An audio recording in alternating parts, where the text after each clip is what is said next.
বাংলাতে উপনির্বাচন হয় না। আপনার কিছুদিন আগে ধূপগুড়িতে 4000 ভোটে আমাদের জেতা সিটে আমাদের হারিয়ে দেওয়া হয়েছে। সেই ধূপগুড়ি থেকে গত লোকসভা ভোটে জয়ন্ত রায় 20,000 ভোটে জিতেছে। এই মাদারিহাটে যখন সাধারণ নির্বাচন হবে তখন 30-40 হাজার ভোটে বিজেপি প্রার্থী জিতেছে। উদাহরণটা দিলাম তো ধূপগুড়ি।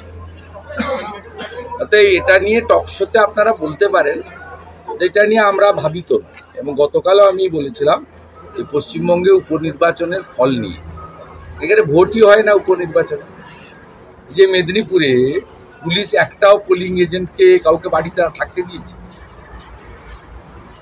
আগের দিন শালবনী চাঁদরা কাউকে থাকতে দিয়েছে। আমাকে রাত্রে এখানে এসে প্রেস কনফারেন্স করতে হয়েছে লোকগুলোকে, মানে যাতে বেঁচে থাকে এমনভাবে অত্যাচার সেখানে করা হয়েছে। এমনকি ভারতীয় জনতা পার্টির শক্তি কেন্দ্র প্রমুখ তার বাচ্চার জন্মদিনের খাওয়ার প্যান্ডেল পর্যন্ত ভাঙা হয়েছে। এত অমানবিক। নির্বাচন 26-এ হবে এবং মহারাষ্ট্রের মতোই নির্বাচন। তবে এক্ষেত্রে আমি বিরোধী দলনেতা, আমি সংগঠনের আভ্যন্তরীণ বিষয়ে নাক গলাই না, যুক্তও থাকি না। আমি শুধু একটা জিনিস উপলব্ধির মধ্য দিয়ে বলতে পারি, কারণ আমি সিপিএমের বিরুদ্ধে লড়াই করেছি, গণ আন্দোলন করেছি, এবং অনেক গণ আন্দোলনে বর্তমান শাসক দলের নেতৃত্বে তখন হয়েছে 11-র আগে, তাতে প্রত্যক্ষভাবে যুক্ত থেকেছি, কেস খেয়েছি ইত্যাদি।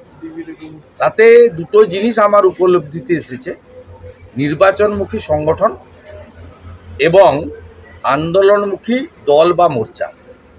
এটা আমাদের করা উচিত। আমাদের হাতে মাত্র 1 বছর আছে, ভোটাররা প্রস্তুত আছে ও সকলেই 26-এর জন্য অপেক্ষা। এই 6টা আসন নিয়ে কেউ ভাবেনি। আমি আপনাদেরকে উদাহরণ দিলাম ধূপগুড়িতে 1 বছর আগে বিজেপি বিধায়ক বিষ্ণু রায়ের প্রয়াণে উপনির্বাচনে পিসি ভাইপো পুলিশকে দিয়ে দখল করে অনেক মিথ্যা প্রতিশ্রুতি দিয়ে অনেক বাড়ি বাড়ি কাজ, চাকরি বাকরি, মহকুমা ইত্যাদি অনেক ঢপবাজি করে জিতেছিলেন 4000। যখন জেনারেল ভোট হয়েছে আমরা জিতেছি 20,000, এই মাস 6 আগে, গত এপ্রিল-মে মাসে। তাই এখানেও মাদারিহাটের ক্ষেত্রে আপনি প্রমাণ হয়ে যাবে যে আমরা 26-এ জিতব। শুধু মাদারিহাট নয়, নৈহাটি, তালডাংরা এবং মেদিনীপুর আসনও 26 সালে ভারতীয় জনতা পার্টি জিতবে। হাড়োয়া আমরা কোনোদিনই জিতিনি, ভবিষ্যতেও জিতব না, কারণ সেখানে 80% মুসলমান থাকে, আর মুসলমানরা মহারাষ্ট্র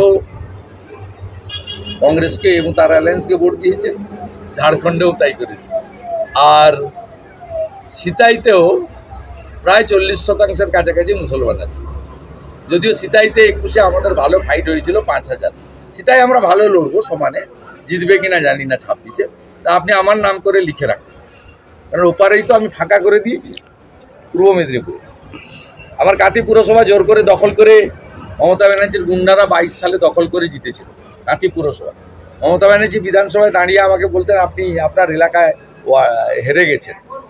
ওই কাঁথিতে তো লোকসভা ভোটে কি হয়েছে মানুষ দেখেছে। 21টা ওয়ার্ডের মধ্যে 19টা ওয়ার্ডে বিজেপি, 50,000 ভোটে আমি কাঁথি জিতিয়েছি।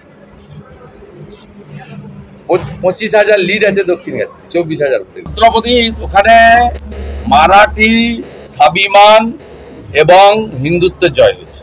একটা তো দেখুন, একটা তো সামগ্রিকভাবে সরাসরি ডাইরেক্ট বেনিফিট ট্রান্সফারের একটা সুফল তো আছে, যার কিছুটা বেনিফিট হেমন্ত সোরেনজিও পাচ্ছেন, এটা তো আছে। মমতা ব্যানার্জি শুধু মুসলিম ভোট তো নয়, মুসলিম ভোটের বাইরে ডাইরেক্ট বেনিফিট ট্রান্সফার যেটা লক্ষ্মীর ভাণ্ডার, তার পুরো এফেক্ট না হলেও কিছুটা এফেক্ট তো 21-এ পেয়েছেন, 24-এও পেয়েছেন। 500 ছিল, 1000 করেছেন।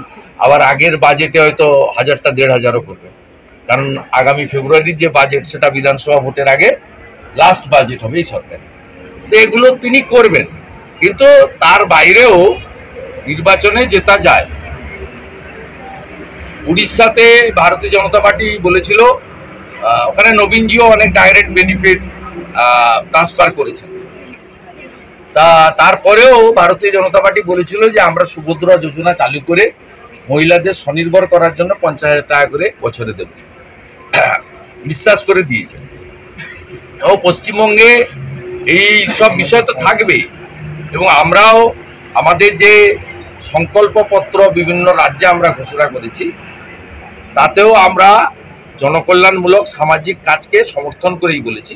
কিন্তু সেটা করতে গিয়ে যাতে কর্ণাটক বা হিমাচলের মতো রাজ্যটা দেউলিয়া না হয়ে যায়, কর্মচারীদের বেতন বন্ধ না হয়ে যায়, কর্মসংস্থান যখন পশ্চিমবঙ্গে বন্ধ হয়ে গেছে, এই কর্মসংস্থান বন্ধ না হয়ে যায়, এগুলোও কিন্তু আমাদেরকে মাথায় রেখে করা উচিত। সবসময় cut your coat according to your cloth.